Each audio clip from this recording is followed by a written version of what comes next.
Hey, it's Cassie from Curry Honda in Chicopee. You're listening to the Bax And Nagle podcast on Rock 102. Come see us at Curry Honda for the best selection of new and pre-owned vehicles. Experience the best at Curry Honda. Thanks for listening.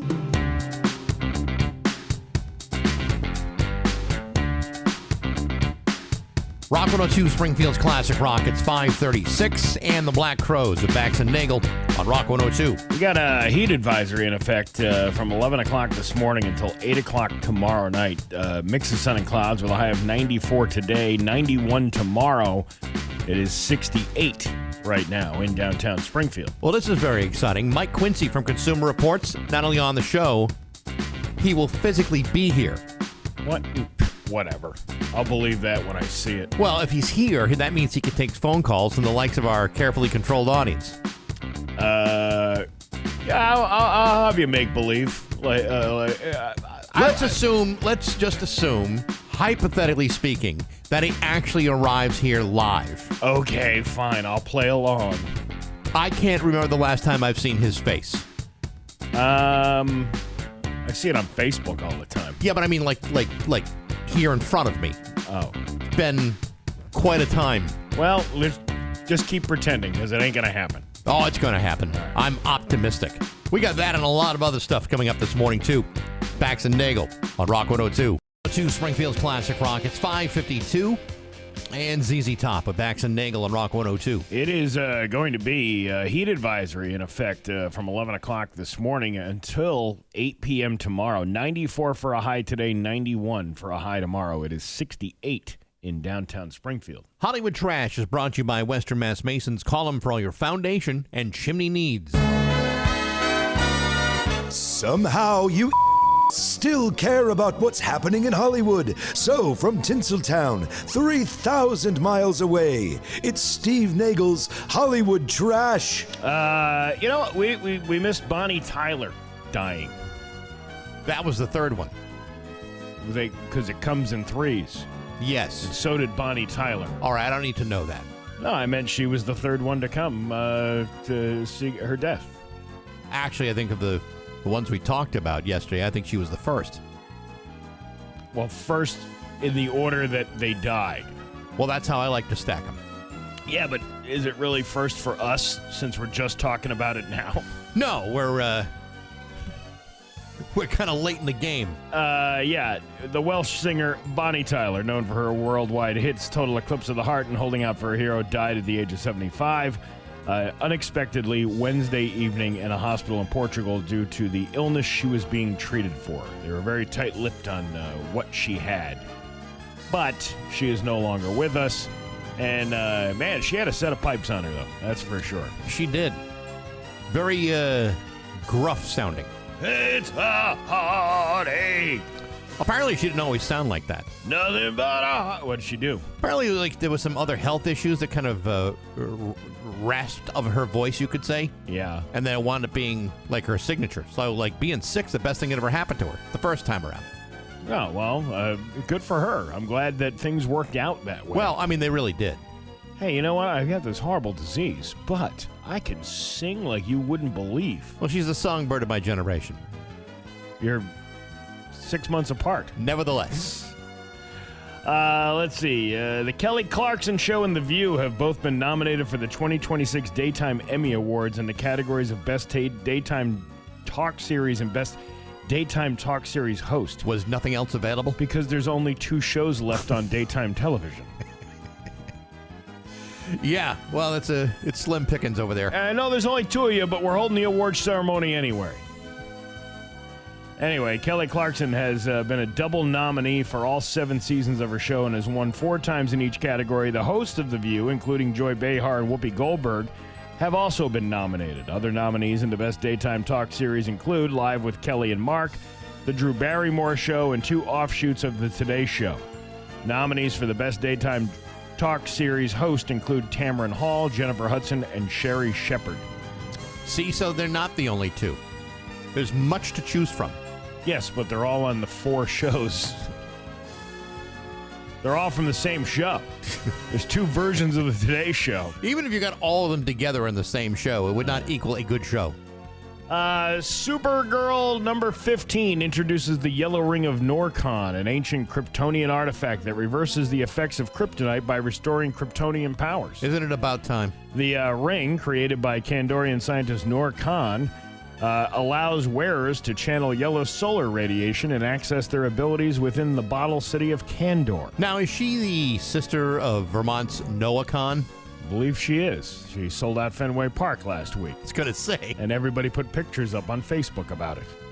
Supergirl passes the ring to Lesla Lar, who becomes a luminary and Kandor's protector.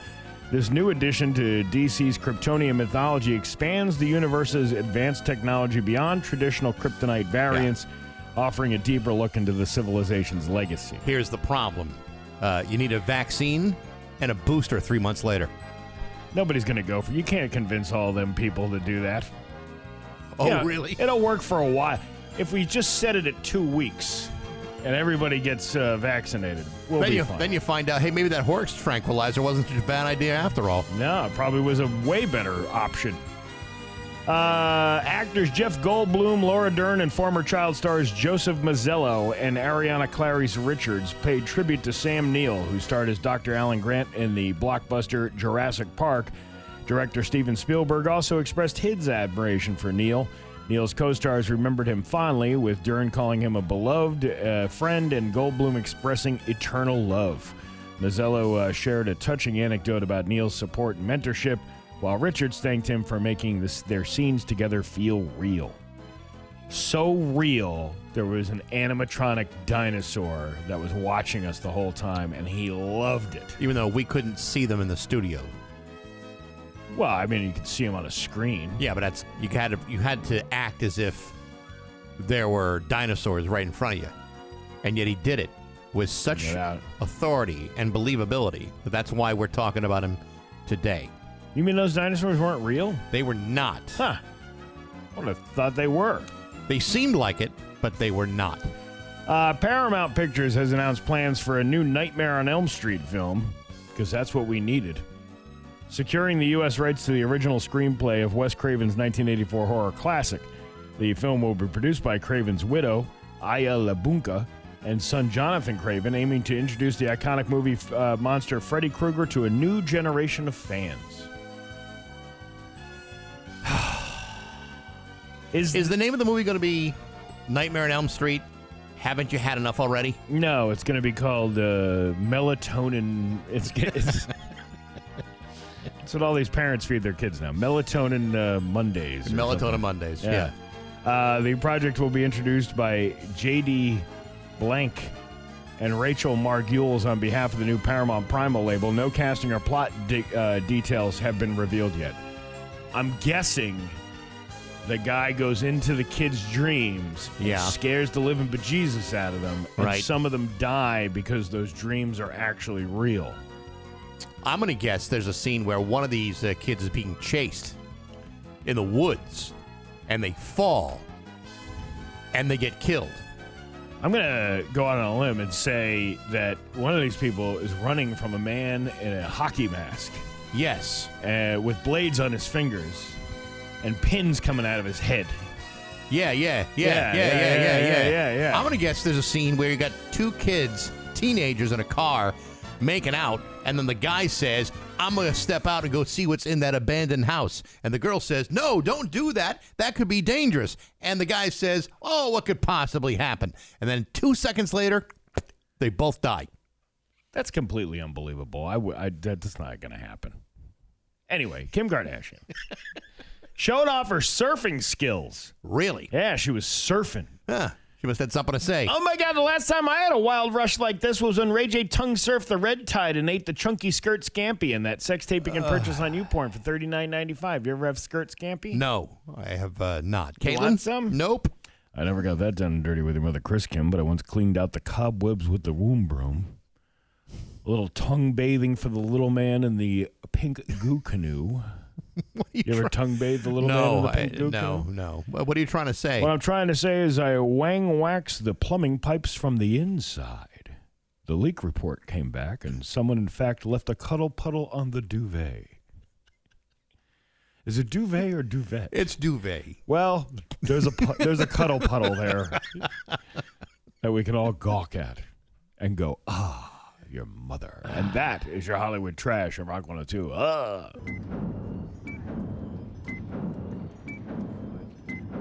The following takes place between 6 a.m. and 7 a.m.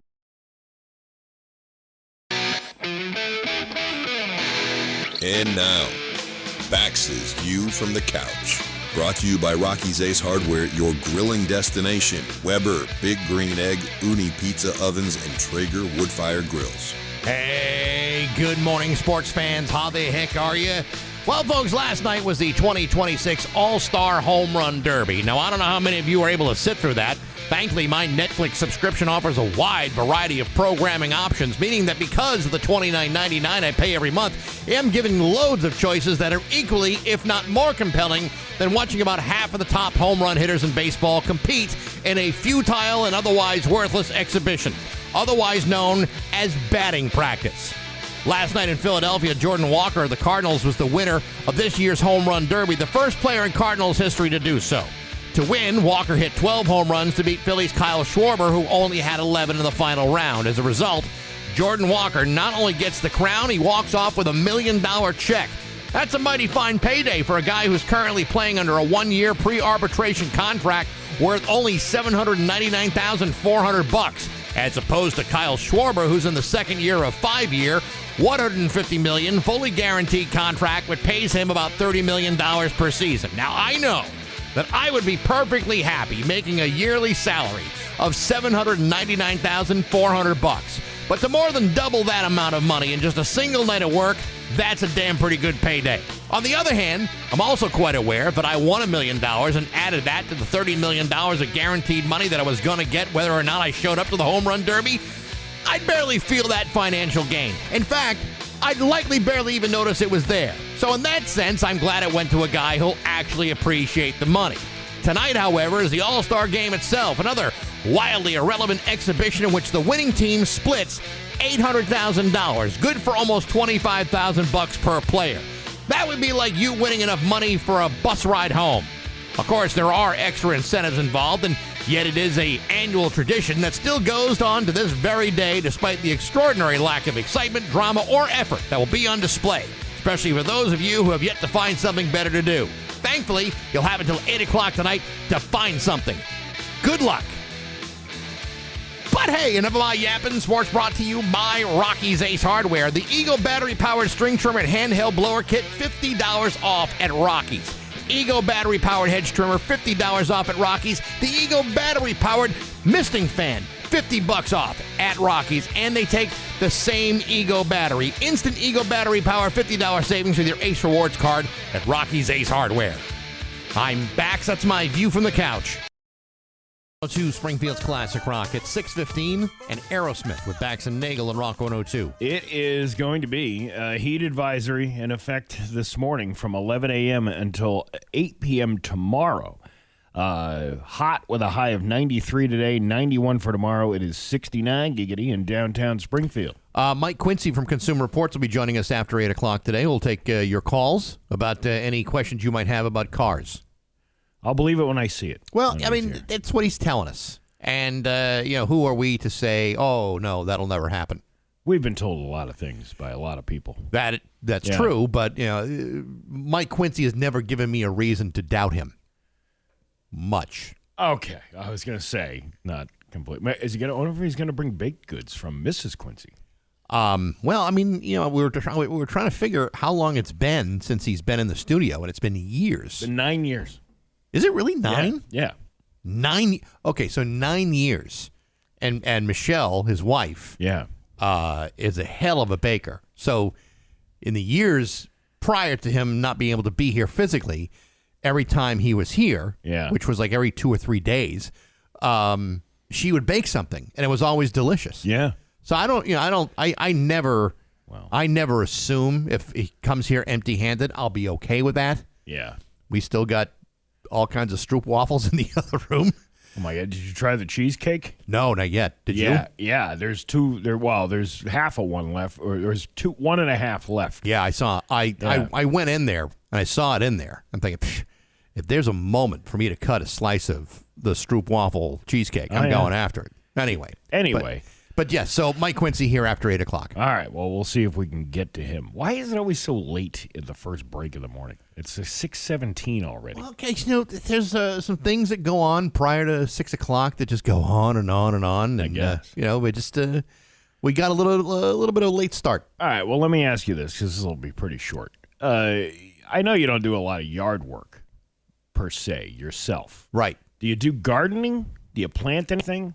You got that dad of yours that does that whole backyard, beautiful Japanese fish pond thing. Let me ask you this. Where do gardens usually go? Outside. In the yard, right? Unless you're trying to hide something, then it's in your basement in one of those foil tents. Yeah, right. But but no, I don't really have a garden. I have gardened before. Yeah. And that may be one of the reasons I no longer garden today. Well, then you wouldn't be able to adopt a traffic island. Or you shouldn't be. It would be abandoned. See, mine would just... it would be kind of like, leaving a newborn child at the fire station. Well, I'm reading this story out of Holyoke this morning. When 8 newly planted flowers disappeared from her adopted traffic island days after they were planted, Ward 3 City Councilor Ann Thalheimer said she soon learned that the theft was not an isolated incident. The thefts, she believes, undermine a long-standing community beautification effort. City officials say plant theft is a recurring problem, including at the traffic islands. They also say the volunteer-run program has endured because participants continue to replant, maintain their islands, and take pride in helping beautify Holyoke. Somebody stole the flowers that this lady just planted, like the other day. You got to have a big set to be stealing the flowers that someone works so hard to plant. I would never do that. That's a scumbag move. It is. You know what? I mean, I know and I understand that certain times of the year, flowers increase in price. Yeah. Valentine's Day. What have you, Mother's Day, for example. Yeah, Father's Day. But to go into to go the cheap route and say, I really need to get some roses for my mom. I'm just going to steal them off the side of a road. Well, somebody did on Sunday. That to me, that doesn't say I love you, Mom. Here's something for your special day. Thalheimer and volunteers planted on the traffic island she adopted at Whiting Farms Road and Northampton Street. She said in an email to the Republican, sometime between 5:30 p.m. Sunday and the following morning, a volunteer called her to say that all 8 plants had been carefully dug out with a shovel. On Monday, water bottles littered the site and a pile of dirt was on the road. Well, maybe they're planting water trees, water chestnuts. Isn't that how you do it? You put a water bottle in the... Now, was it clear, on the traffic island, that this would have been adopted by an individual? Like there was a sign that said, Bill Johnson adopted this. It said her name on it because she was the city councilor that adopted the traffic island. And so it's possible that this may be either like a political thing or this person who stole the plants had no idea who that person was. Yeah, but wouldn't you just vandalize it rather than carefully dig up all the plants? That's what I would do. Yeah. On a hot day, please. The apparent theft led Thalheimer to learn that the problem may be more widespread than people realize. I've heard from other island participants that they've had plants stolen. One person apparently had all of their plants stolen the same day that they were planted. The Department of Public Works confirmed it was not the first time greenery had been taken from adopted traffic island sites. The program is free to join and volunteers purchase the plants. There's no financial recourse to recover the cost of the stolen plants. According to the Holyoke Police, a larceny report was filed on July 11th about the alleged theft at Thalheimer's traffic island. The investigation remains ongoing. In past years of the program, other participants had also had plants dug up and stolen, but there's not much the city can do, according to Michael Gallagher, director of Holyoke Public Works. I don't know. I mean, well, to me, it's a terrible thing to do. Someone is pouring their heart and soul and money into that traffic triangle or whatever it is. Well, yeah. the kind of person that does that, you're a scumbag. I mean, you have to physically get out of the car. Yeah. Go over, dig all of the plants up. I had a next door neighbor when I lived in Forest Park. So I lived, so I'm not to identify everybody in the neighborhood, but I lived on the intersection of Trafton Road and Dickinson on the Longmeadow end of it. Yeah. And the woman who lived across the street, very, very nice lady, she maintained this little traffic triangle. She did lots of work, weeding and gardening and planting the flowers, pruning everything. I mean, she did a lot of work, and it looked terrific. I don't know if that was her job, if she had adopted it, but she just did it on her own, and it looked terrific. Now, I would never go and do that, but having witnessed all the work that she poured into this thing, the idea that somebody would go and destroy it for their own purposes, for God knows what. Yeah. I would be furious about that. I'd be pretty upset about it too. But you know what? Maybe we should just make this easier. There's that one intersection in Holyoke and Southampton on the Southampton line that's filled with shoes. It's called the Island of Lost Souls because it's like one shoe for each pair. It used to be a pair of shoes, and now it's just one shoe just piled up on this island. Left or right? I don't. It's a mix of both. It's a mix. Okay, so if you see like one shoe, then what you got to do is you got to do like a all points bulletin. Be on the lookout for someone who's got a right shoe of this kind. You could make an odd pair, but what else could we do? We could do like the Nip Island with nothing but nips. Like take kind of like those free libraries they got. Yeah, right. You can take one or you can leave one. You take a fresh bottle of Fireball, yeah, in exchange for the empty bottle of Fireball. I'm surprised some of these don't have like Narcan, like on the traffic island. That's right. You have like you get like the box you put your old hypodermic needles in, and then you take a fresh one, and then everything is fine. Yeah, take what you what is it? Take what you eat, but eat what you take. That kind of thing. Yeah, I think that's how you put it. Yeah, it's 6:25 at Bax and Nagle on Rock 102. Springfield's classic rock. Young man walks into a bar. He sits down at the bar stool. He orders 6 shots. 6. Yeah. And the bartender goes, "That's a lot of alcohol." And the young man goes, "I'm celebrating my first mouth hug." I can't say the other word. I understand. Right? Yes. "Well, then, let me buy you a 7th. It's on the house." And before he pours it, the young man goes, "Frankly, sir, if 6 doesn't get the taste out of my mouth, I sincerely doubt the 7th will."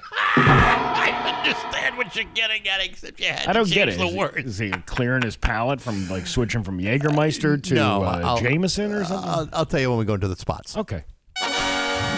Bax and Nagle in the morning on Rock 102. Brought to you by Naples Home Buyers. They buy homes as is and offer solutions to any problems. Naples Home Buyers. There's local radio icon Steve Nagle. Thanks, Bax. A 28-year-old man from Boston died following a skydiving accident in Orange over the weekend. According to the Northwestern DA's office, first responders were called to Jumptown Skydiving around 4 p.m. on Sunday for a report of a serious skydiving accident. Officials say a gust of wind interfered with the parachute, causing him to fall 30 feet to the ground. Yikes. He was taken to Athol Hospital, where he later died. The Massachusetts State Police and the Orange Police Department are investigating the incident. The cause and manner of death will be determined by the Office of Chief Medical Examiner. That is one thing that I would never, ever attempt. Skydiving? I mean, I would have to even make it to like 90 years old to go, I'll do this tandem jump with some other person, to do this. But, to do it now, there's a lot of people that do it. There's a ton of people that do it. My best friend and his mom did it together, did a tandem jump. Now, I try to imagine like me and my mom jumping out of a plane. Oh, man. Never in a million years would I agree to it, and even less of a chance that my mom would agree to it. Yeah, but can you imagine that the whole way down? She's just telling you everything you're doing wrong. Oh, I know. Of course. You know. Absolutely. You're supposed to pull the cord. You're supposed to count to 10. Did you count to 10? Did you clean your room? Did you make your bed? Did you do your homework? Yeah, nah, thanks. And then for some reason, after hearing all that, you just happen to not pull the cord. With my luck, I pull the cord and my laundry comes out. Let's see. A guy in Ludlow. Ludlow police arrested a man who allegedly stole thousands of dollars from an elderly resident through a scam. Police Chief Michael Brennan stated that on June 21st, the department was notified that an elderly woman had been the victim of a fraud scheme after being contacted by individuals who claimed she had been charged a large amount of money for a fraudulent purchase. The scammers posed as FTC agents over the phone and told the victim that her finances had been compromised, instructing her not to contact law enforcement when she tried to correct the charge. The victim was then convinced to provide personal identifying information and withdrew a large sum of cash.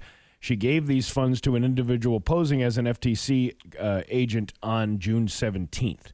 You know, if someone is calling you, claiming to be like a collection agent or something, and they tell you don't call the police. Yeah, the police are exactly the people you should be calling.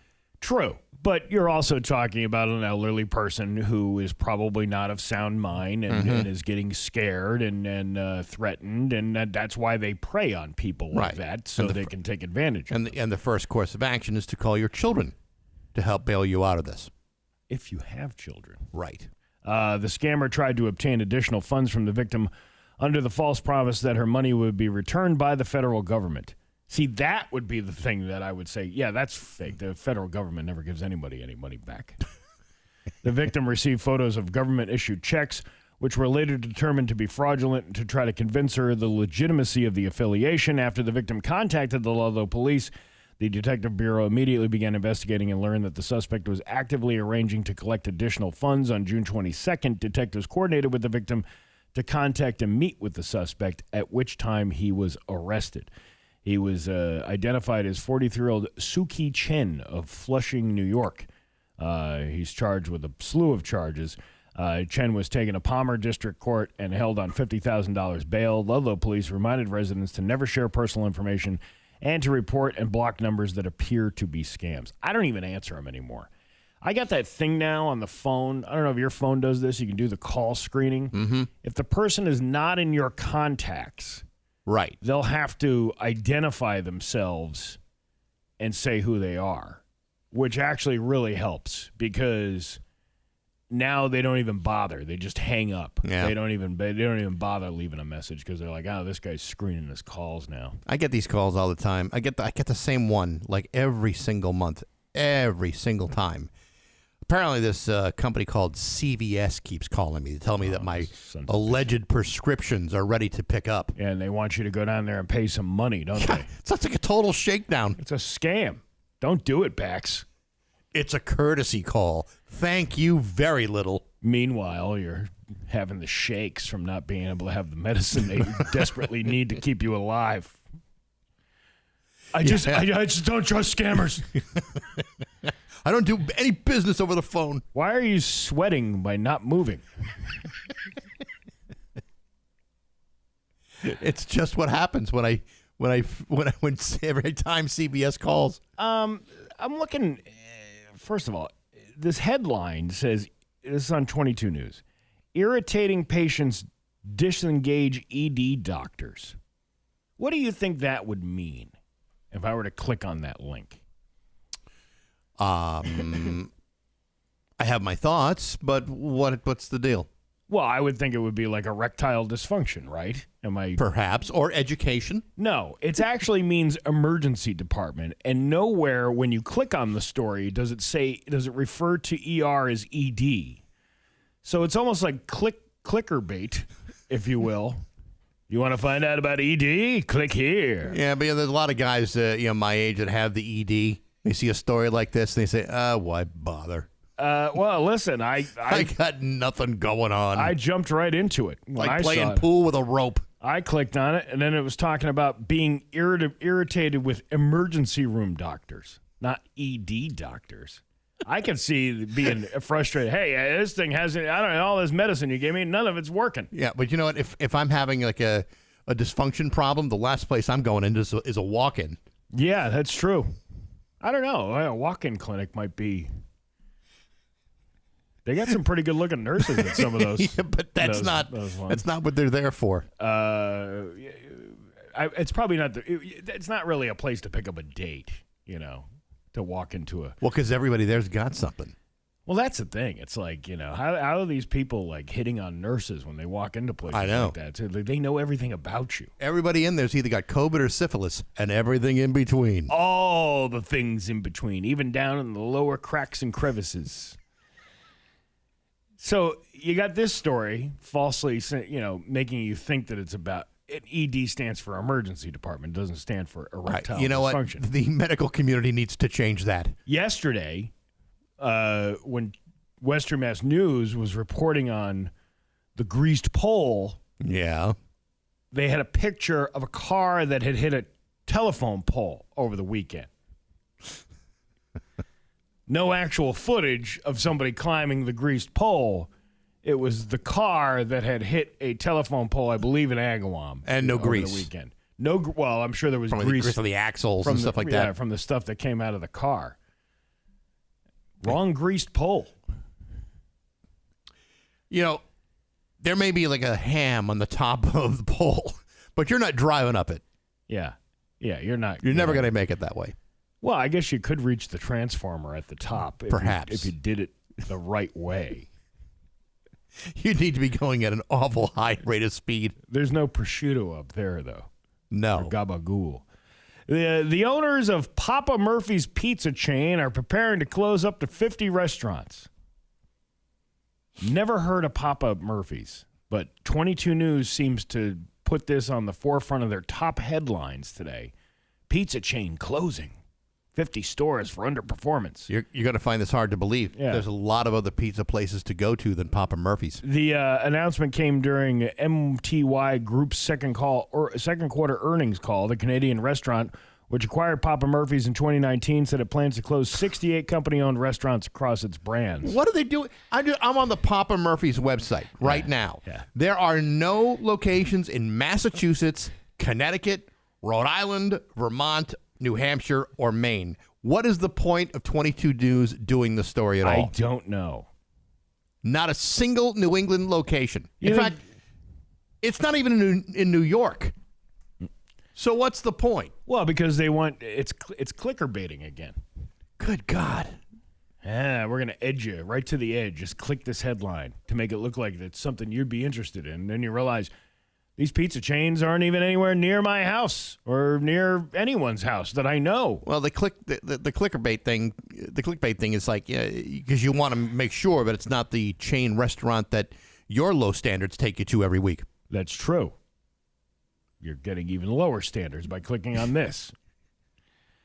All right, how about ice cream? Okay. We can all talk about ice cream, right? Sure. If you're looking to beat the heat this week, why not grab an ice cream cone? National Ice Cream Cone Day occurs on the third Sunday in July, so this coming Sunday. Okay. And offers up every flavor on the menu to honor the day. In the Persian Empire, people used to put snow in a bowl, pour concentrated grape juice over it, and eat it as a treat thousands of years ago. The first snow cone. Gotcha. Culinary folks now point to Naples, Italy as the birthplace of the first ice cream and give credit to Antonio Latini, who was born in 1642 and created a milk-based sorbet. From small family-owned businesses to large-scale operations, Western Mass has a wide range of ice cream shops that offer unique flavors and experiences. Really? Yeah. These are the highest-rated ice cream shops in Western Massachusetts, according to Yelp. Go on. Hadley Scoop at the Silos. I've heard of it. No, I have not been. You can see cows in the background. The actual milk cows. Yeah. Okay. They actually had it's not bad. It's good. They got the live music and then cow manure and ice cream. Hey, ice cream always tastes better with that dairy air. High Lawn Farm in Lee. Nope. Flavors of Cook Farm in Hadley. I've never been to that one. Nope, me neither. Sheldon's Ice Cream in Southampton. That is a top. That's my top. Top notch? One of the top ones, yeah. Okay. Craven's Ice Cream in Pissfield. Steve, I believe it's pronounced Pittsfield. Have you ever been there? I have. It's pronounced the way it smells. Diane's Twist in Cheshire. Nope, haven't been there. Scoops of Agawam Now, where's that located? in Agawam. Really? It's actually 495 Springfield Street in Feeding Hills, Oh, well, close which enough. is a section of Agawam. Right. That must be the one. That must be the one in the plaza. There's like a little plaza on Springfield. You go past the Ford place, and then Sarah Ford, and then up on the. Wasn't there? We used to do work releases in a bar in there, I believe, years ago. Yes, and I'm blanking on what the name of that place is, but if that's where the ice cream place is, then it might be worth going to. The Old Creamery in Cummington. Oh, right. That sounds filthy. Creamy Delights New York style ice cream in Hadley. Okay. And the Village Green in Haydenville. Is there anything that's like closer to, say, civilization? How are they not mentioning, like, I don't know. What's Bart's? Is that? There's Bart's. There's Harold's. JB's here in East Longmeadow is pretty good. Malicious. Batch and Longmeadow. That's good, too. Yeah, I don't know if I'd be following Yelp reviews. Yeah, Yelp is actually one of the worst places to find out what's good to eat. Yelp is the white trash soundboard. Yes. That's where people go on and complain. I only got 1.5 scoops instead of full 2 scoops. Never again. I'm leaving. All right. Well, listen, I mean, maybe we have to plot that map out. I think a hot dog ice cream combo. How much can you eat in one day? Or do you want to do this over the course of several different days? I don't think I can do it all in one day. All right. Well, like if we're going to go to like 4 or 5 hot dog places, maybe I can handle that. Yeah, we need a good map. We do, and not a Yelp map. We got a whole big wall here that could use a big map with like push pins. Yeah, there's nothing. You know what? Some guy made us a sign. Here's another one we can't even put up in the studio. Some guy at the show last week handed me a hand, or not hand. It was like a machine did it. Yeah. But it says, "I heart coming tonight." And you can't. I don't know if we can possibly put that up in the studio. Well, and we haven't been able to put the Squish Mitten Productions up yet either. Yeah, so yeah. I feel like maybe, we're always happy to accept gifts, but maybe gifts that aren't going to get us in trouble with the HR. Right. That's kind of where I'm going with that. I don't know if you can put that fig pouch one up either. Which is a shame because it's so well done. We had to get rid of the shipped thing. Oh, yeah, right. The big giant penis, the cardboard penis. Which is a shame because we really like that. This human resources thing. Oh, it's a total ripoff. It's a scam. The whole thing is a scam. Your Pioneer Valley forecast today. Heat advisory in effect from 11 a.m. Today until 8 a.m. tomorrow. Or 8 p.m. tomorrow. I'm sorry. High of 93 today, high of 91 tomorrow. It's 70 right now in downtown Springfield. I'm Steve Nagle, and that's the news on Rock 102. Springfield's Classic Rock. It's 6:56 and AC/DC with Bax and Nagle and Rock 102. Heat advisory in effect today from 11 a.m. Till tomorrow at 8 p.m. 93 for a high today. It's 70 in downtown Springfield. Join Pat Kelly and the Rock 102 Road Crew. Free Music Friday this Friday from 7 to 9 at the Plaza at MGM Springfield. Enjoy free live outdoor music all summer long. This week, it's Simply the Best, a tribute to women who rocked the 80s.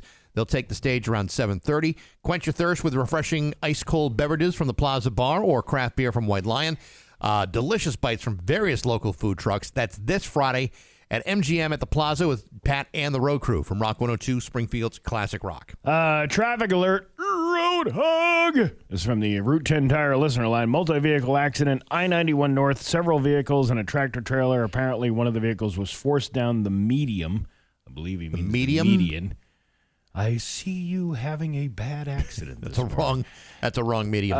Ended up on the south side of I-91 after the Coolidge Bridge, exit 25, up across from the Northampton Walmart. So stay away from that area if you can, and the mediums.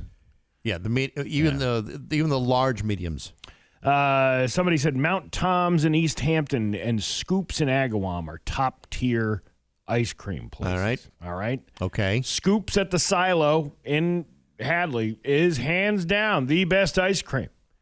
I mean, it's all subjective because people like different types of ice cream, too. So you can't really, I don't think you can blanketly say one place has the best ice cream because everyone has their, like some people love soft serve. Some people they don't like soft serve. Some people like, sorbets or sherbets. You're right. It's up to everyone's own opinion. And there's traveling story time this morning at the Silos in Hadley Scoop Silos. At 10:30 this morning, a free kitty cup at the traveling story time. Wow. You want to head up there after the show? Yeah, I got other things to do. Otherwise, I would love to hear story time. But did I tell you what story they're reading? No. Well, I bet you it's ice cream related. I would hope so. I would hope to think it would be. It's 6:58 with Bax and Nagle on Rock 102. The following takes place between 7 a.m. and 8 a.m. And now, Bax's View from the Couch. Brought to you by Rocky's Ace Hardware, your grilling destination. Weber, Big Green Egg, Uni Pizza Ovens, and Traeger Woodfire Grills. Hey, good morning, sports fans. How the heck are you? Folks, as you know, I'm not a gambler. Are you kidding? Not with my heavily garnished paycheck, I'm not. No, sir, I'm far too attached to the paltry scraps that remain to just frivolously piss it all away on games of chance. On the other hand, I'm also required by my employer to be a content creator on the social medias for what has been no money at all. However, due to the nature of that requirement, non-compliance could lead to making even less money. And so, when a story comes up that involves both gambling and content creation, then I'm sure you can imagine how I just leap at the chance to talk about it. Yesterday, Bryce Harper of the Philadelphia Phillies released a statement on Instagram claiming that he was duped into recording a cameo video back in 2024. According to Harper, he was paid to record a video for Phillies fan Terry Thompson. That video was allegedly paid for by FanDuel. In the video, Harper says, "Hey, Terry, what up, brother? Hey, man, your host at FanDuel want to make sure your Thanksgiving was extra special." Well, as it turns out, Terry Thompson is now suing FanDuel for taking advantage of a serious gambling addiction, one in which he has accumulated over $2 million in gambling debt. Thompson claims that he was offered extra incentives to keep on gambling with things like Super Bowl tickets. Yesterday, Bryce Harper stated that he had no idea that this was FanDuel's intention, and had he known, he never would have agreed to doing the video in the first place, saying, "I did not consent to it, and FanDuel had no right to do it." Now, let me get this straight, because it sounds like you're suggesting that FanDuel may have deliberately taken advantage of a customer by exploiting a destructive gambling addiction. Now, I know that nobody in a million years would have guessed that FanDuel might be capable of that sort of thing, but apparently they are, as if they're some sort of heartless, profit-churning meat grinder consumed with bilking its most vulnerable customers. I thought I'd never live to see the day, but I did not see this coming. Anyway, sports brought to you by Rocky's Ace Hardware. A DeWalt 10-piece reciprocating saw blade set, $20. A DeWalt 14-piece titanium drill bit set, $20. It's the $20 bits and blade sale at Rocky's. DeWalt drill bits, screwdriver bits, and saw blade sets, now $20 at your neighborhood Rocky's Ace Hardware. I'm Bax. That's my view from the couch. To Springfield's Classic Rock at 7:13 and Ozzy with Bax and Nagle and Rock 102. It's going to be hot today. A heat advisory in effect starting at 11 a.m. going all the way until 8 p.m. tomorrow. 93 for a high today, 91 for a high tomorrow. It is 70 right now in downtown Springfield. Got Mike Quincy from Consumer Reports coming up next hour. We'll be talking to him. He'll be taking your calls. Make sure you are ready for that. Yeah, make sure you are ready. You know, over the holiday week there, you know, with the 4th of July and everything. Yeah. There was a story on Western Mass News where apparently a lady lost some of her fingers with a malfunctioning firework, it said. Where did this happen? It didn't happen anywhere around here. Okay, so we can talk about them. Of course we can. Without any hesitation at all. Yeah, and then all these people are like, "Oh, that's so sad." and it was in front of a child too. I guess it was like a 3 or 4 year old child. I don't really feel bad for you if you're doing that. And first of all, it's not a malfunctioning firework if it successfully blew somebody's finger off. Right. It just didn't blow up in the time frame you were expecting it to. I mean, if you're kind of dumb enough to be doing stuff like that, you're an adult. Well, depending on where this person is, let's say, just hypothetically speaking, this person was from Massachusetts, where these types of fireworks are largely illegal. Yeah. And you've been given loads of warning leading up to the 4th of July holiday. Because, that story's in the news. We talked about it. The fireworks safety and its legality, we've been talking about it for weeks. If you know that and you blow your hands off, who is to blame? You. You That's are to just blame. you. Yeah. Nobody else. You.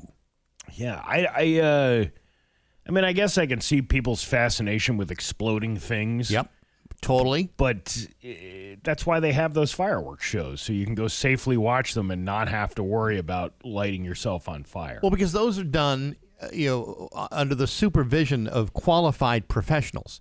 The average drunk dope has been eating 3-bean salad all day and a bunch of hamburgers and hot dogs. It probably does not have the skill set to pick up a firework that has not yet gone off. Yeah. You're going to blow your hands off. I mean, that's going to be very difficult for your juggling career or playing the piano or anything that requires picking your nose. Anything that requires your digits. Yes, That exactly. would be, Exactly. If you are the one who desperately wanted to blow your fingers off, then God bless you. But I think that's on you. And let's switch gears without using a clutch. Sure. AI. How much do you use it? Very little. Too many people are using it for things that shouldn't be used for. And now this story out of 404 Media.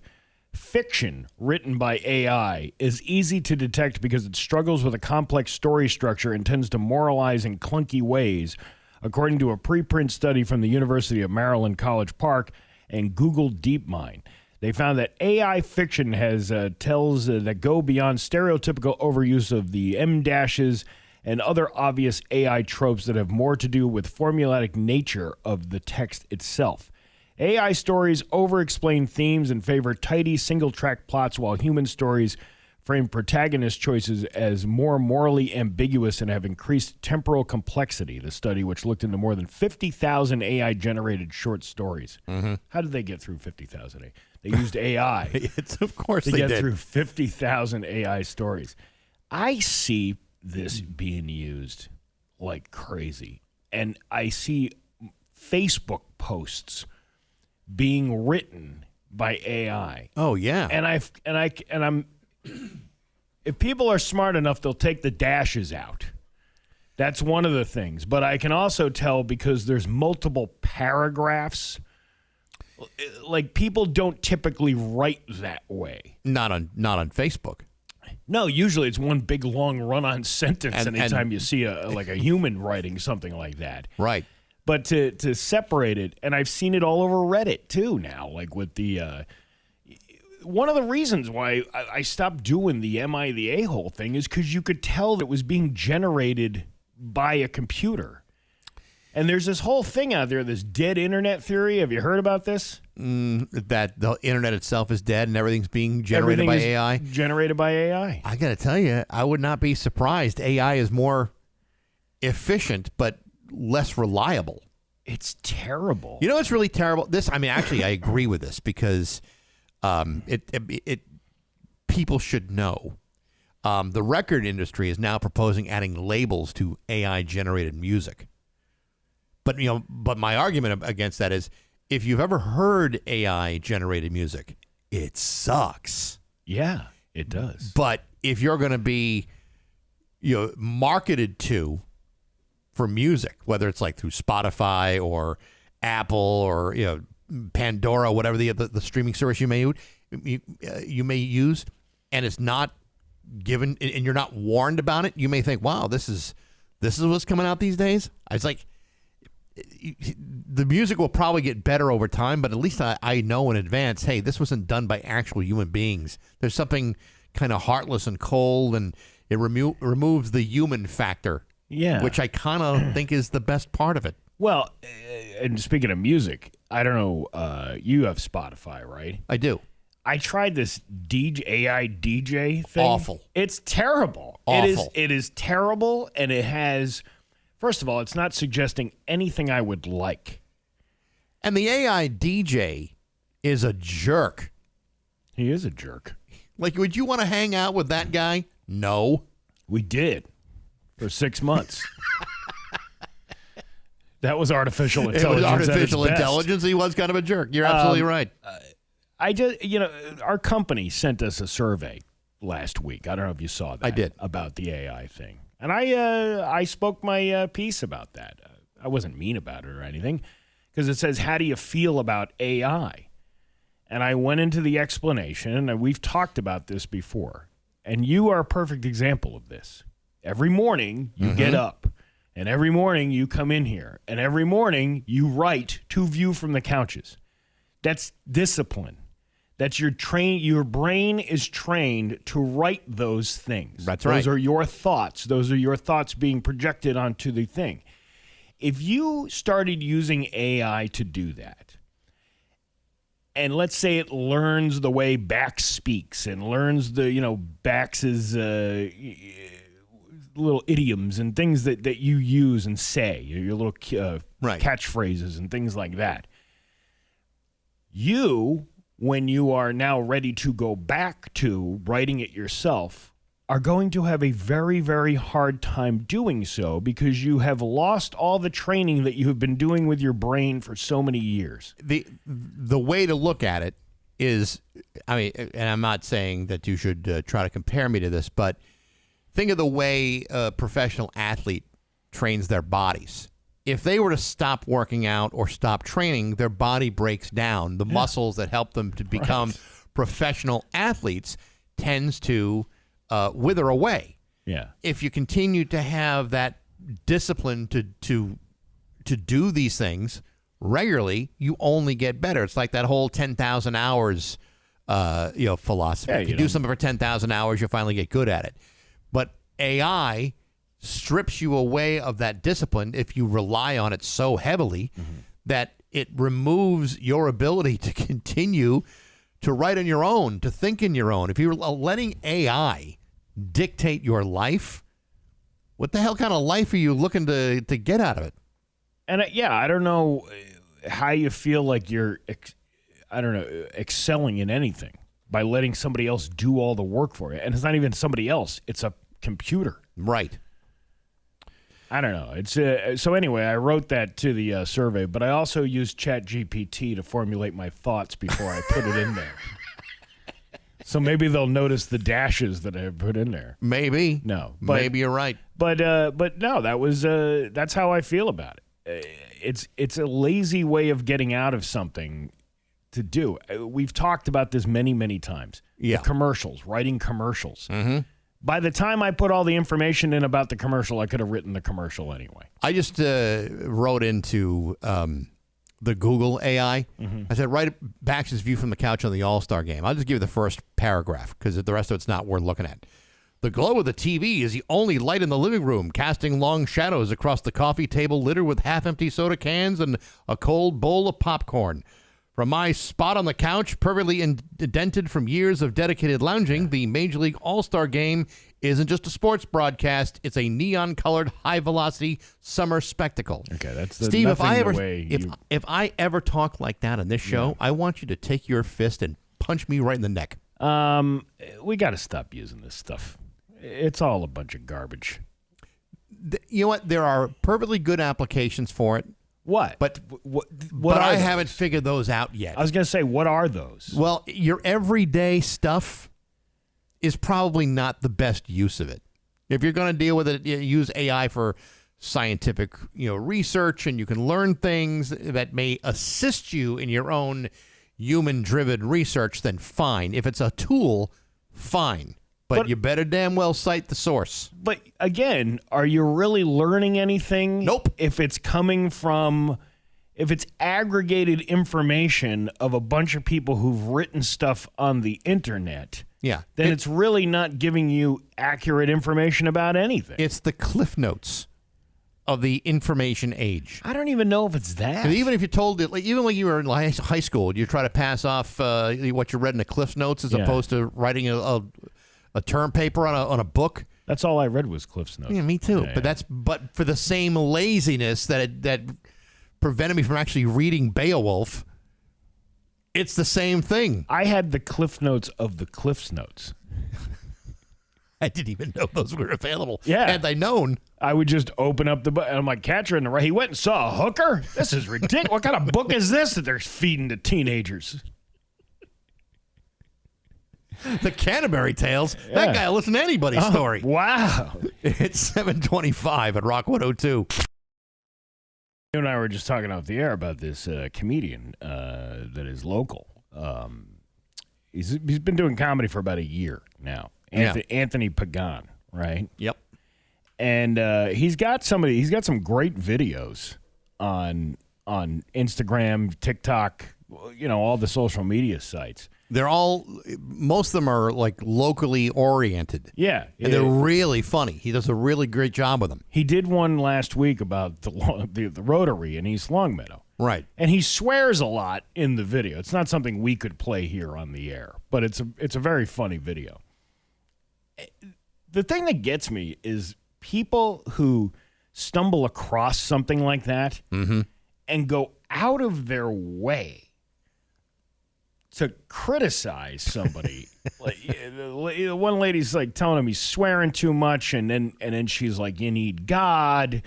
Oh my gosh! And you need more God in your life, and all this other stuff. It's like, why can't people, if you don't like something? I mean, I guess it's a double-edged sword because we're looking for the engagement.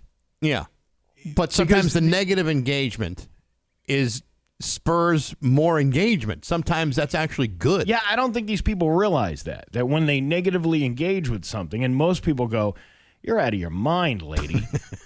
That creates more of a buzz than it does if somebody just scrolls past something. So what is it inside of people that feel the need to go, you know what? I'm going to proselytize my ideas over this guy who I've only seen once. Yeah. This is the first time I've ever seen one of his videos, to which I pointed out, your algorithm follows what you follow. So if you're watching a bunch of stuff like this is what's going to pop up on your feed.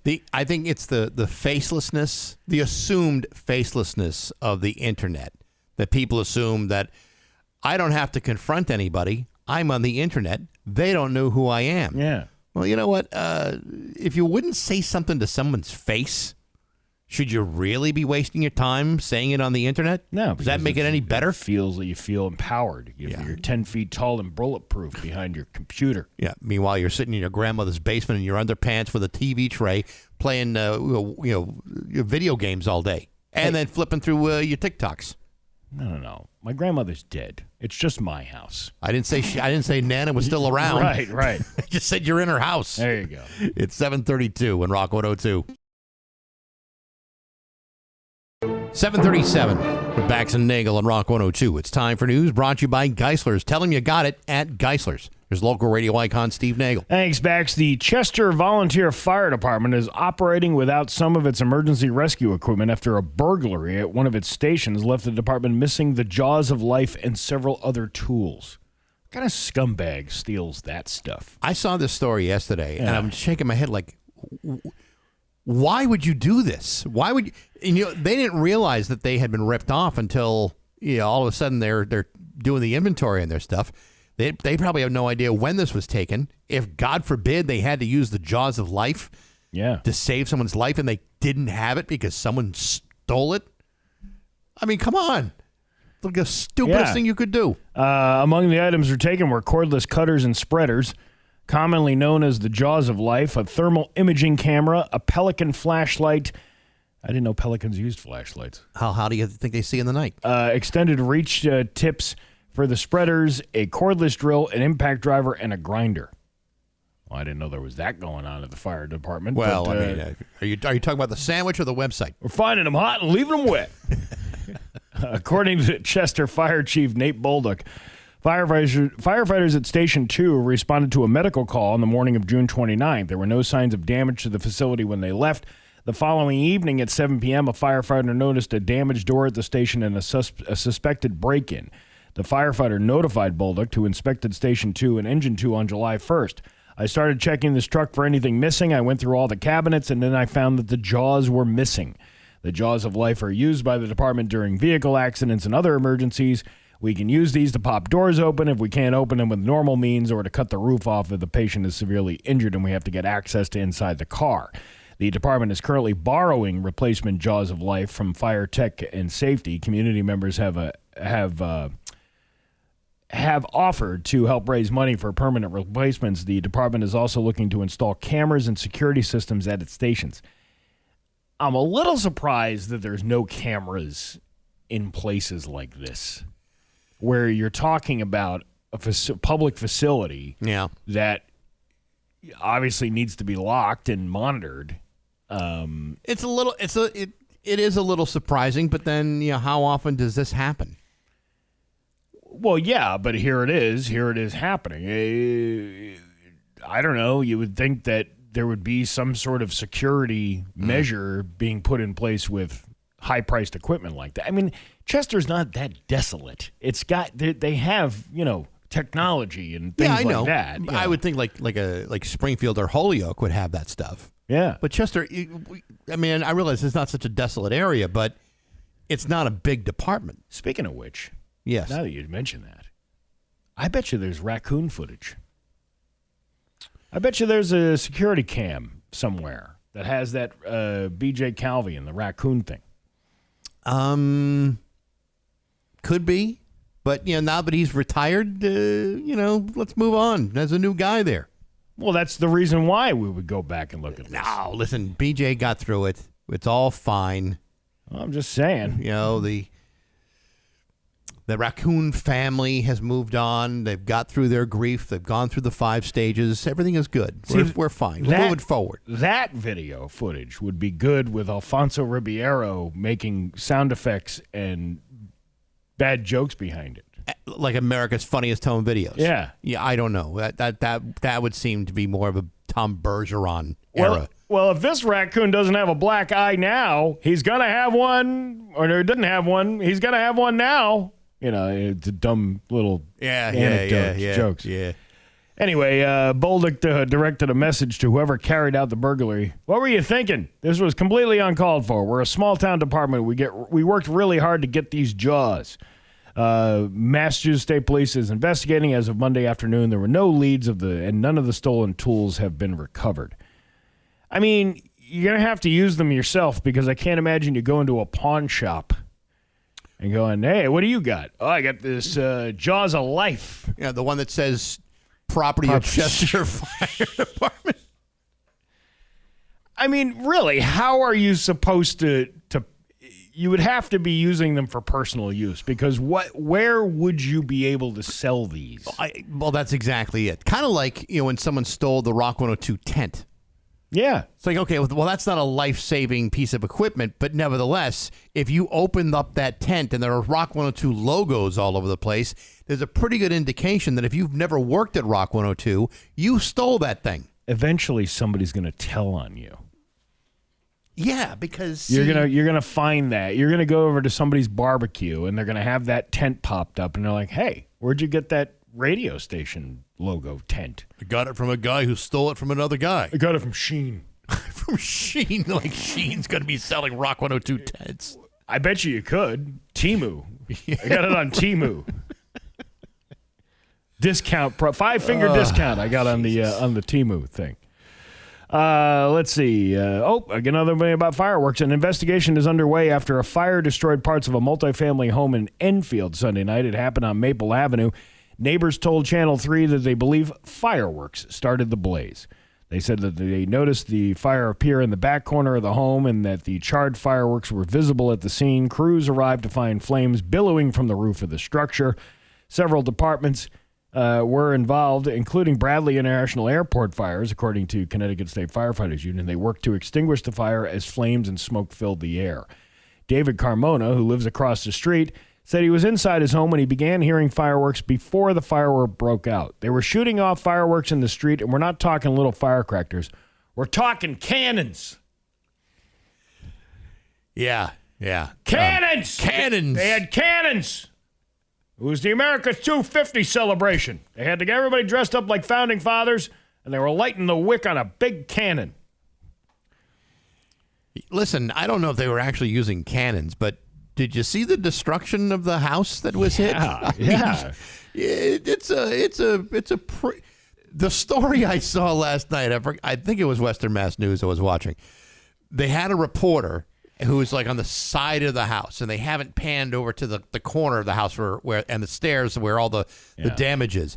She says, "We believe that the damage occurred right here," and then they turned the camera over to this blasted outside of the house.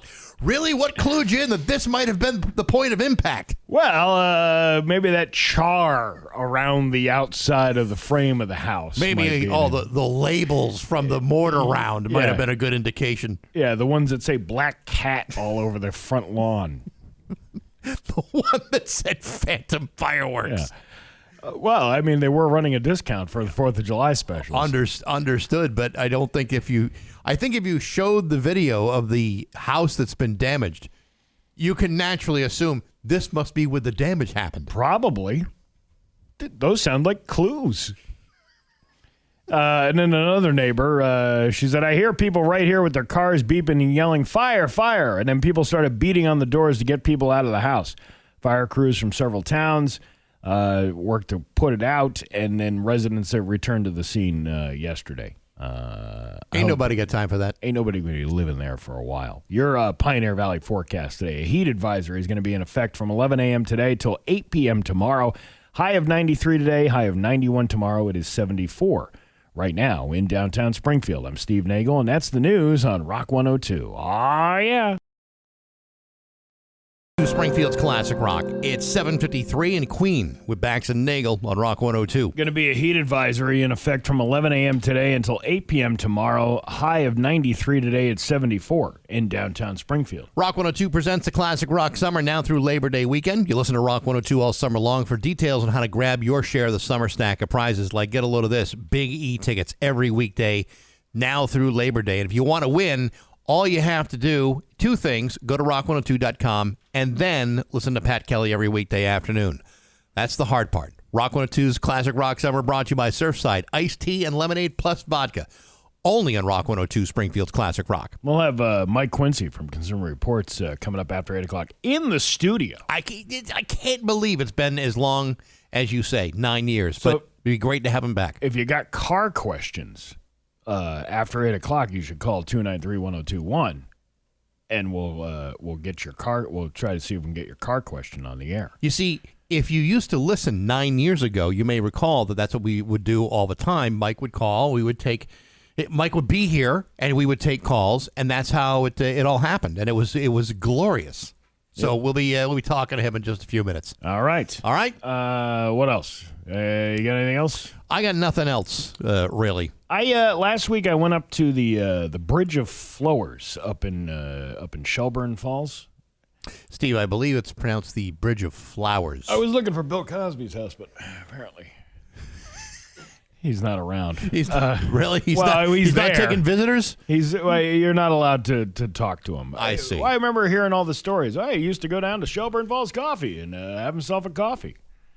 I wouldn't want to be getting a coffee from that guy. I wouldn't grab the iced coffee if he ordered it for me. But first time I was ever in Shelburne Falls last week. You've never been to Shelburne Falls? Never been to Shelburne Falls. I've been by the area, on Route 2. It's a really nice town. The Bridge of Flowers is really flowers. Beautiful. Yeah, loaded with flowers. People flowing over the bridge. No, people would flow under the bridge. They fly over the bridge as they're walking through all the flowers. Oh, I thought those were weeds.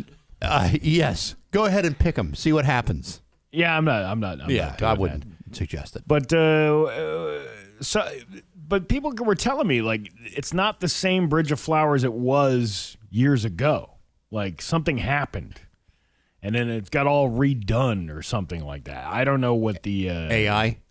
Probably AI took over ChatGPT. All that water that's going. Oh on yeah, I know. That's and then they have these potholes. Did you see those? You ever see those?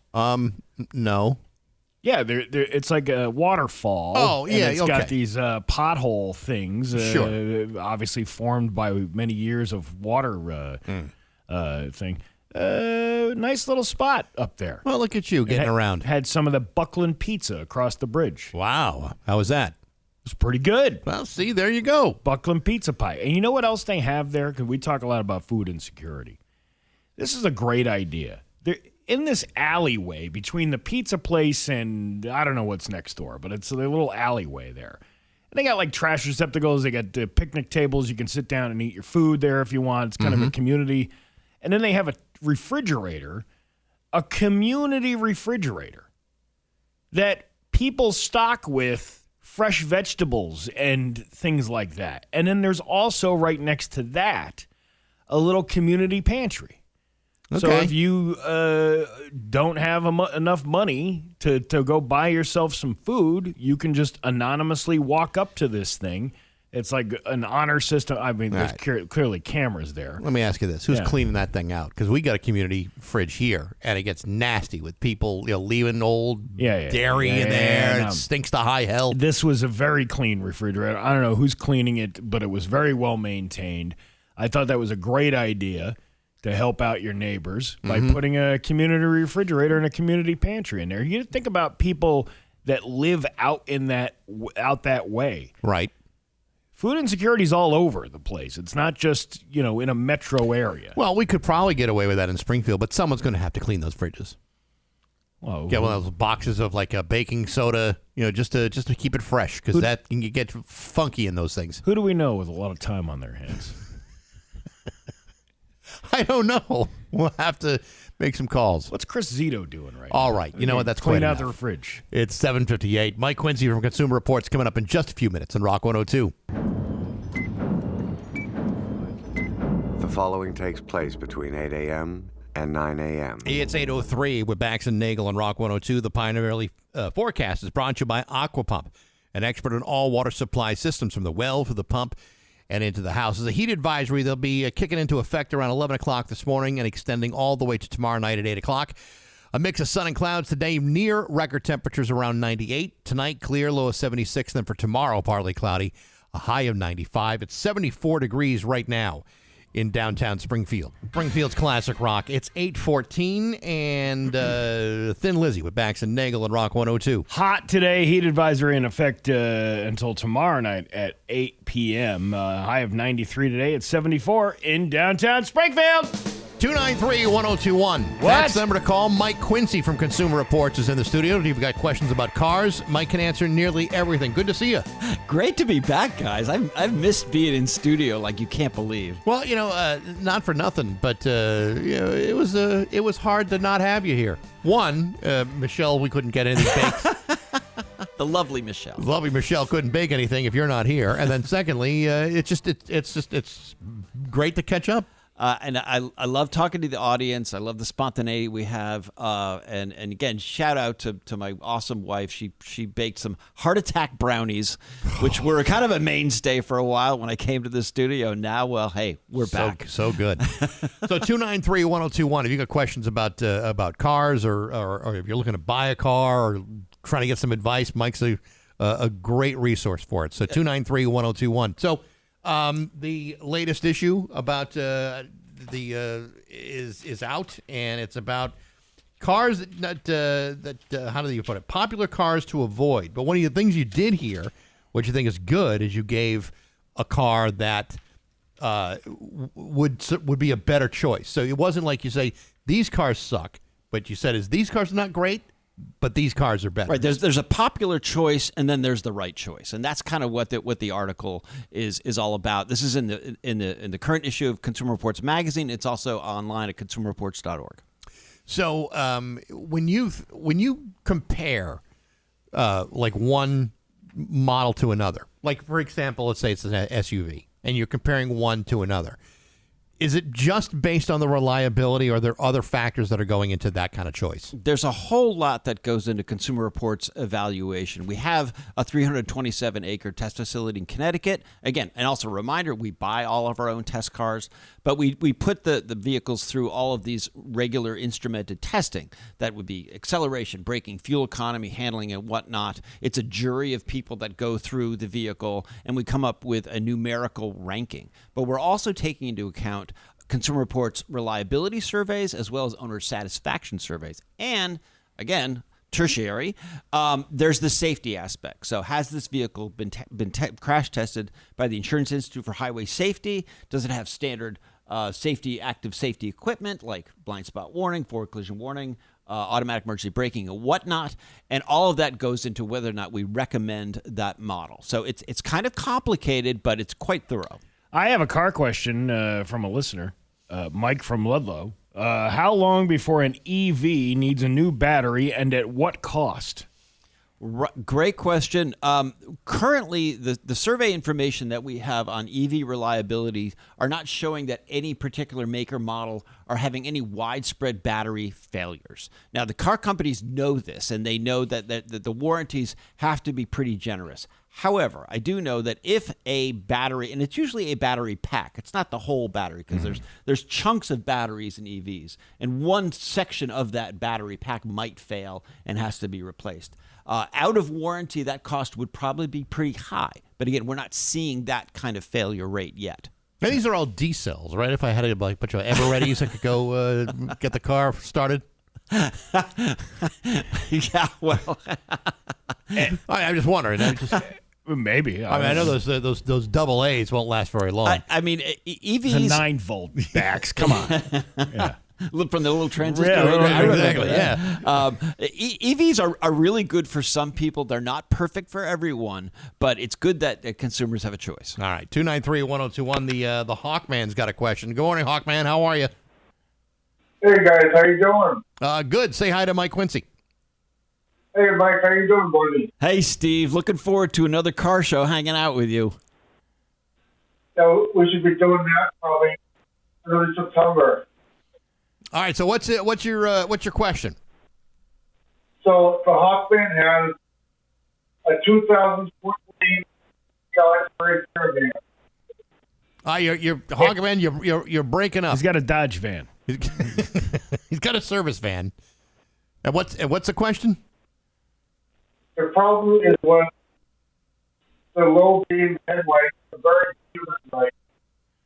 I'm really glad we took calls. Yeah, we're this really morning. happy about it. Hawkman, unfortunately, your call is breaking up. Something about headlights. Yeah, He wants to know the best headlights for nighttime use.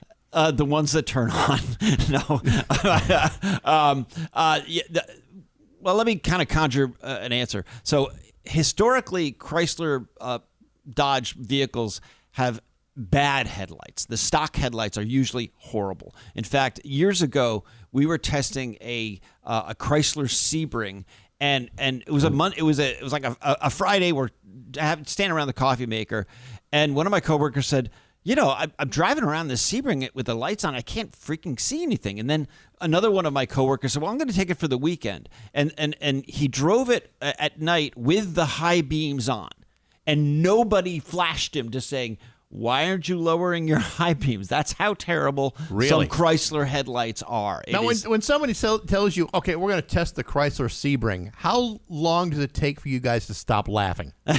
Well, just saying Chrysler Sebring gives you an idea of how old that story is. But it also spurred us on to do our own headlight testing. And we would look at the moon schedule and find the darkest moonless nights, and we would go out on our track because there's very little light pollution out in rural Connecticut. And we started doing our headlight testing. We put up signs, and we would measure the distance between where the car was and where the sign was, and we would come up with a headlight rating. Now, as it turns out, the Insurance Institute for Highway Safety is doing headlight testing now, and they're even better than us, and they're a fully funded a safety organization. We trust them. So we have kind of turned that evaluation over to them. This is Mike Quincy from Consumer Reports in the studio. We're just talking a little while ago before we went on. My vehicle, I love. It's a Honda Ridgeline. Absolutely love it. But one of the problems I've had was the connection between the vehicle and Apple CarPlay. No matter what I have tried, no matter who I've gone to get it resolved, it's simply not reading Apple CarPlay. It reads, some things on Bluetooth, but not everything. And what you told me, what I think was really interesting, that's a problem that's not just a Honda problem. That's a problem with a lot of models. 100%. I'm in and out of different cars almost every day, and I'm always pairing my phone to cars. I have an Android. I use Android Auto all the time. I love it. Over the weekend, I was driving an Audi Q5. It's kind of smallish, midsize SUV. Right. Successfully paired my phone to the car before I left the track on Friday. And over the weekend, my phone would not repair. And I'm looking on the phone list in the center screen. It shows my, Mike's S24 listed on the list of paired phones. It can't see my phone. It can't read my phone. So I did try the hardwire, regular, connection. Sometimes that works. Sometimes it doesn't. With Toyotas, sometimes it works. Yeah. Sometimes it doesn't. And it's random. That's what's so vexing to me is, and I'm not an IT guy. I'm not a computer guy. I'm not a phone guy. Right. The technology, I swear to God, it works when it wants to, and I don't know why. Well, that was the problem when I got the car. I had no problem connecting it, and it, because it was not a wireless system, I had to hardwire it into the car, and I had no problem with that. That's fine. But after a while, it just stopped connecting, even with the hard wire. And I've done everything: clean it, get a new wire. Went to the dealership, went to my cell phone company, went to Apple, and no one could resolve it. And it just sounds like, is this a problem that's being talked about with some of these automakers? I'm not sure. The thing is, like, when you're building a new car, you're relying on all of these other companies to help build your car. I mean, Honda doesn't make every single component in their car. Right. And you're also relying on whether it's Apple or Android to find software that works with the car. And it's a miracle that it works at all. I mean, car companies aren't tech companies. Right. So which is why usually whether it's Waze, Apple CarPlay or Android Auto, those GPS systems are better because they're run by tech companies and they have updates all the time. And you told me your story with your Ridgeline. It's like, I wonder if they could, the Honda dealership could like reflash the system. And a lot of car companies are doing over-the-air updates, so you don't even have to bring your car to the dealer to get an electronics reflash. But they don't always work. So we had a couple of people who've written in. One of the questions is, a guy who's looking for a reliable full-size SUV for about $15,000. What would you recommend for that price for an SUV? Move to another country. Well, there's that too. Good luck with a $15,000 SUV. Yeah, it's you're definitely looking at a used model, obviously, and I would say I would start with a Ford Flex. This is a model that is no longer produced, but the 2018 and 2019 Flexes have been pretty reliable, did well in Consumer Reports tests. I'd also look for a 2016 or a 2018 Nissan Murano, a really good reliability record, and whatnot. But yeah, you're definitely your market is definitely on the used side. If you can go a little smaller, I would look for a used Toyota RAV4 or a Honda CR-V. So, to get better fuel economy, good reliability, and good service. All right. Can you stick around a little bit? As long as you guys will have All right. All right. We'll take more calls with questions from Mike Quincy coming up around 8:45. It's 8:25 with Bax and Nagle on Rock 102. And we'll tell you. We're going to have more with Mike Quincy just a little bit. What did you drive today? I drove up to the studio in a BMW 228. Oh! Yeah, what I'll is be it? thinking about you when I get in my 2017 minivan. What does BMW stand for? Break my wallet. Well, there is that too. But you said it's a pretty nice car. It is really nice. I'm lucky I don't have to pay for it. It's a test car, but it's got great seats. And lo and behold, my phone reconnected to it, and I got to the studio on time. I know this guy. He retired probably about like 10 years ago, and about 5 years ago, he didn't have a lot of kids, or he had money that he saved up, so he buys himself a $76,000 Mercedes. Yes. Which was used. The original price is $120,000. It's some kind of like sports car, and he took me for a ride in it. This was down in Florida. Yeah, I'll take you for a ride up to the gas station up there. So we get in the car, and the seat, as the car turned a corner, the seat like hugged you. Yeah, it cinches up. Yeah. That's pretty cool. How come the Toyota Sienna doesn't have that feature yet? Because the Sienna doesn't cost $110,000. I guess so. We got news coming up next to Rock 102. Here's your 8:34 with Bax and Nagle and Rock 102. It's time for news. Brought to you by Freedom Credit Union. Freedom is yours. His local radio icon, Steve Nagle. Thanks, Bax. The Amherst Fire Department Central Fire Station has reopened after weeks of being closed. Initially a 4-week closure, crews couldn't use the station or the surrounding sidewalk area because of ongoing renovations to the Jones Library behind it. Construction crews needed to run their sewer and utilities through the Central Fire's parking lot. In return, they freshly paved the parking lot, which added another 2 weeks to the closure. And that time, firefighters bunked at the other station in town, North Station, and it was a tight squeeze. Well, I bet it was. Now, this does not mean that it's now safe to set things on fire, right? That has not changed. No, that has not changed. People who had fires in that area were out of luck for those 4 weeks. No. Everything was covered. They were just bunking together. Something wrong with that. I like how the Amherst Fire Chief, Lindsey Stromgren, we called it summer camp. Everybody was together. Well, listen, it's kind of nice. It's like with the Mayflower Marathon years ago. We were all sleeping in the camper together. Kind of nice, like a little camping trip. Isn't firefighting much like a camping trip most of the time? Well, I mean, if you're out there making s'mores and telling ghost stories, sure, why not? Hey guys, we're coming over. We're staying over for like 4 weeks this year. Oh, we gotta get the arts and crafts table out. S'mores. What kind of merit badges are we earning this year? The fire safety one, the fire prevention one, the how to burn stuff apart, burn stuff to the ground, CPR, all that stuff. Oh, it's a big summer camp. I bet you're cooking a lot of chili in that house. Oh, I bet they are. Yeah. Stromgren said that getting back to their home base will help crews cover ground in cases of emergency, especially as summer leads to a spike in calls. You know what, though? You get used to a place, and you're like, wow, North Station. This place is really bougie. I wish our station could look so nice. Here we are in this dump. Which, by the way, is a sentence I've said for 30 years. This is a definite upgrade, guys. I've been to Fisher Avenue. I know Fisher Avenue. This is no Fisher Avenue. Yeah, this would like us being here and then sending us back to 45 Fisher Avenue. They have to go back to Central. Oh, man, they got all the good stuff over at North Station. You're just going to kick this dented can all the way down for another mile and a half.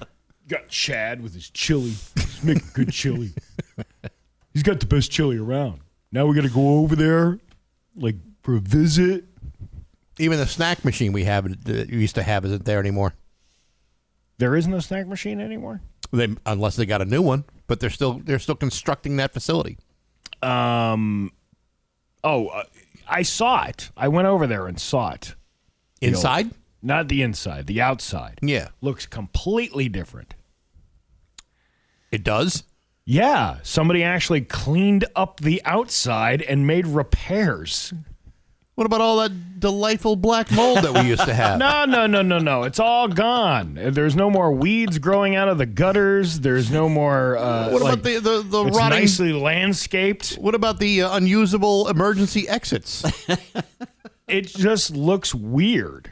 It looks weird because you can tell what it was. but it's like nice on the outside. Man, can you imagine working for a company that cared enough to fix their building? Well, hey, they gave us this place. Did you save the Bolshevik ad about the towels, the hand towels? You know, I don't know where that.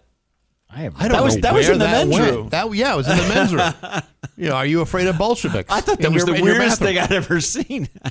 There was a lot of things that that probably didn't make it over here.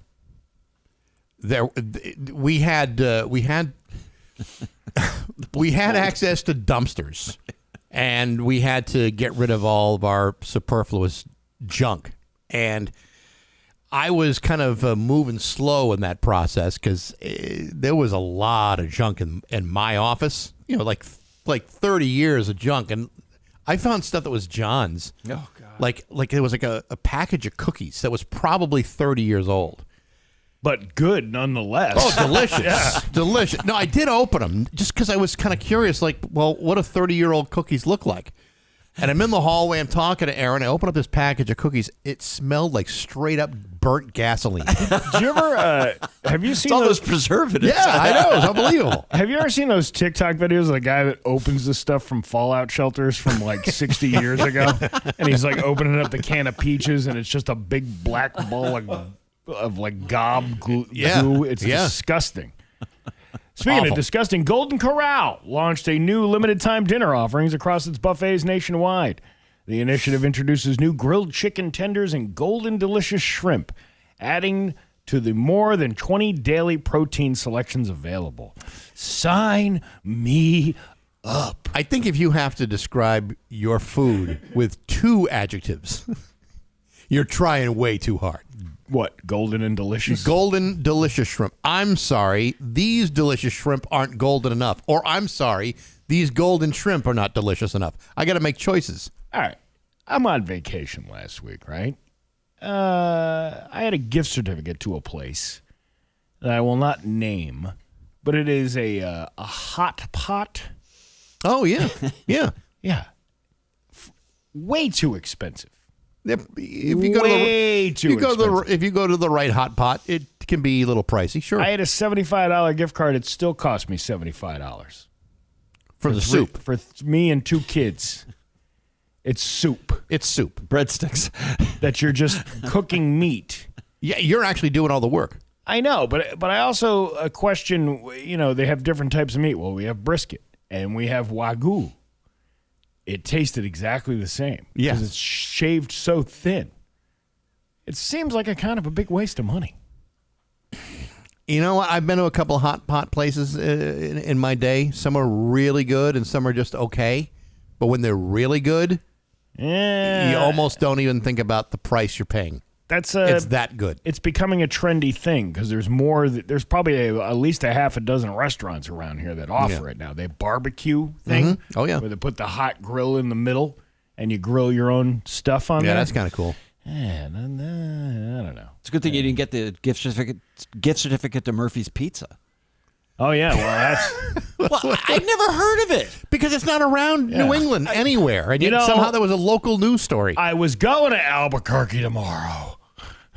I was gonna use that Papa. What is it, Papa? What? Papa Murphy's. Papa Murphy's gift certificate, and now I'm ass out. Can't do it. They're So your closing. Irish father is making pizza. in the southwestern corner of the United States. Right. Yeah. Okay. Anyway. That seems traditional. The summer initiative at Golden Corral adds to its extensive lineup of Buffett favorites. And I say Buffett because it smells like a Jimmy Buffett concert in there. With 4 new limited-time high-protein dinner items, guests can also enjoy refreshing summer lemonades, including prickly pear lemonade, to debut later this summer. This lemonade is not nearly prickly enough. Yeah, I don't know if I'd be drinking anything that said prickly in it from the Golden Corral. Also, in restaurant news, Olive Garden has announced its iconic never-ending Pasta Pass promotion, returning for the first time in 6 years. And for 6 years, it was so nice. Lord, it was lovey-dovey. From August 31st to November 22nd, the popular sit-down chain is bringing back 13 weeks of unlimited pasta, homemade sauces, and protein toppings, plus never-ending soup or salad or breadsticks. Do you remember the guy we had on the show? His name was Chris. Guy named with Chris. Yeah. And he was figuring out the loophole in this never-ending pasta thing. So he was getting, like, pasta for, like, the whole week. After just going to, like, 3 times a week, he'd have, like, pasta for days. Yeah. Because it's never ending. He just kept ordering more and more pasta. Put that in a doggy bag, will you? I'm going to take that one home. The Pasta Pass will be available on pastapass.com on Thursday, July 16th at 2 p.m. for $100. Only 10,000 lucky fans will be able to purchase the pass. They offered it last offered it in 2019, and previous releases have sold out within minutes. So you got to go on there and be ready to click. Yeah, the bad part is you got to go to an Olive Garden to do it. It's not like pasta from the grocery store is that expensive. No, you know, it's like you got to really need a lot of pasta to justify $100 of it. This would be a good donation for the open pantry. It sure would. One lucky family would get a pasta pass. I like that for idea. $100. Yeah, there you go.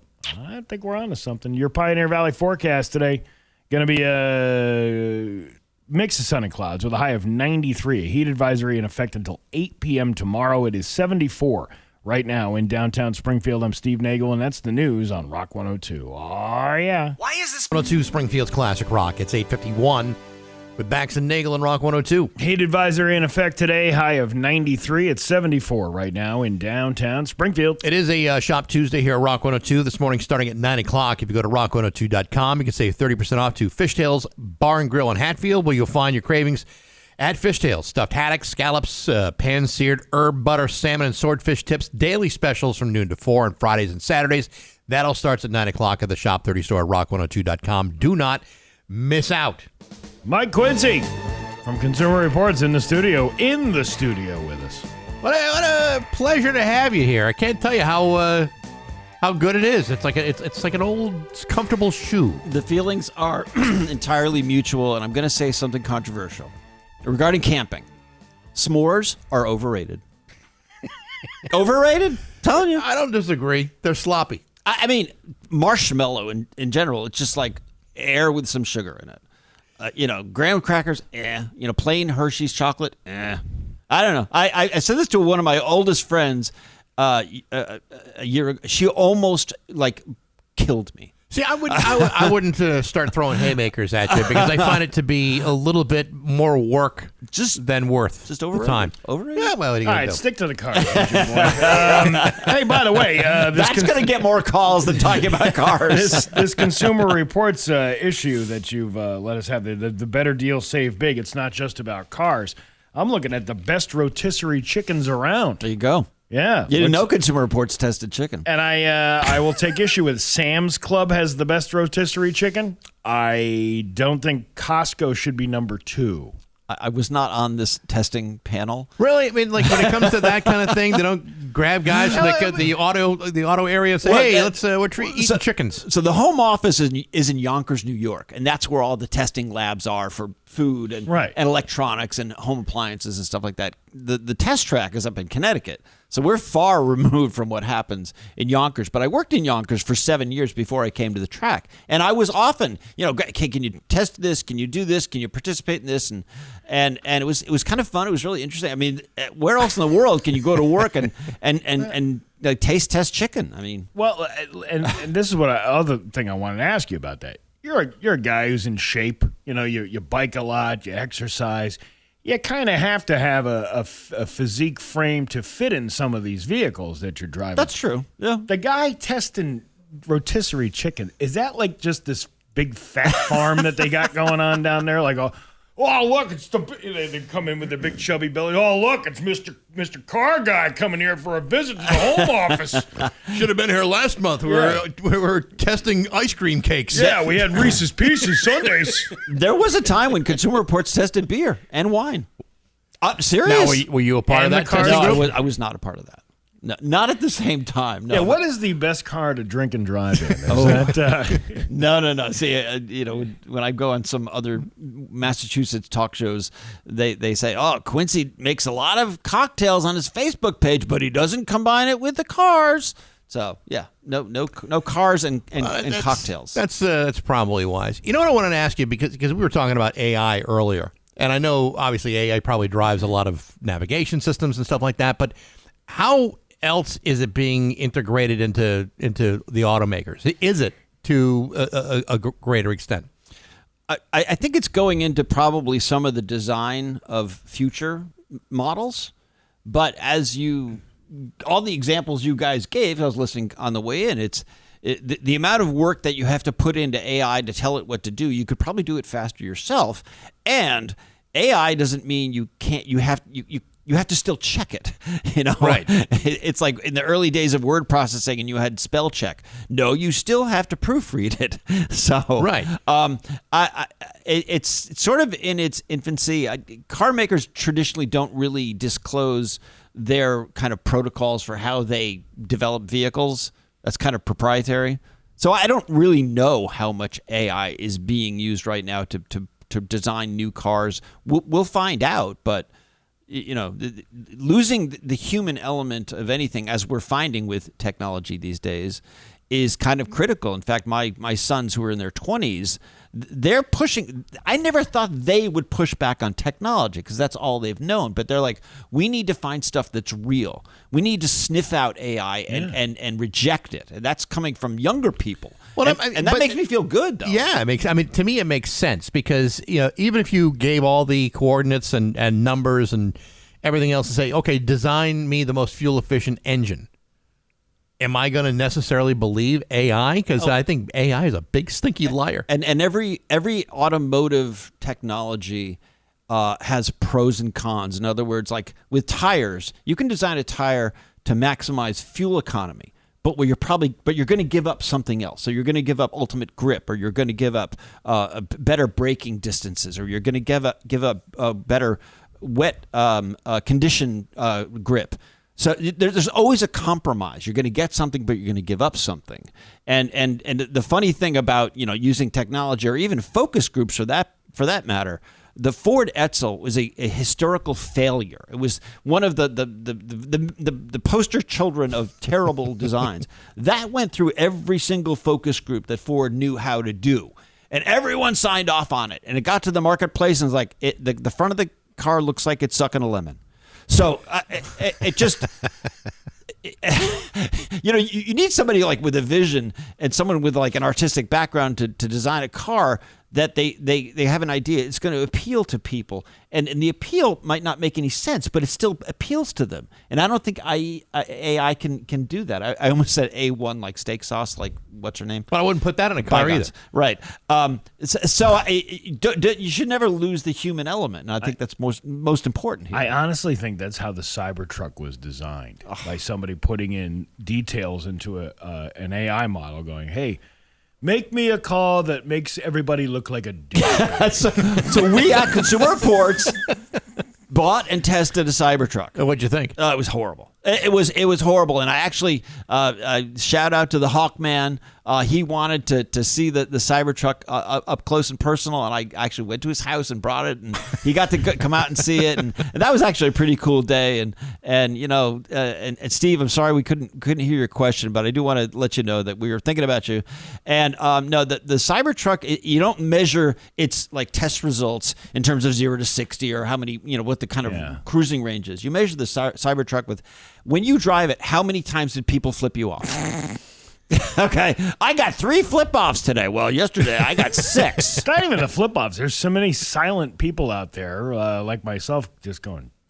No, it's of course. You can make fun of BMWs all you want, and listen, a lot of that is deserved. But there's nothing like driving a Cybertruck for people to really let you know how they feel. Well, but as far as the actual car goes, never mind the.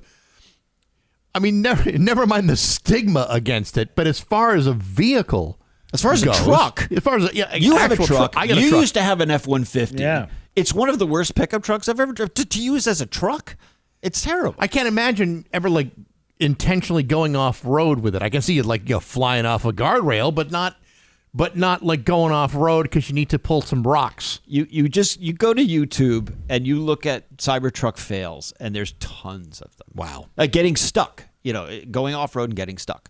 So there's that. There you go. There you go. Mike Quincy from Consumer Reports. Great to have you. Thanks so much, Good guys, to for see you having again. me on. Looking forward to coming back. Awesome. Mike Quincy from Consumer Reports. Check out the Consumer Reports and consumerreports.org, as well as the blog. I think you're still doing that too, right? I'm not doing as much blog stuff anymore, but I'm doing other stuff. All right. Okay. Staying busy. There you go. Staying employed. It's 9 o'clock at Bax and Nagle on Rock 102.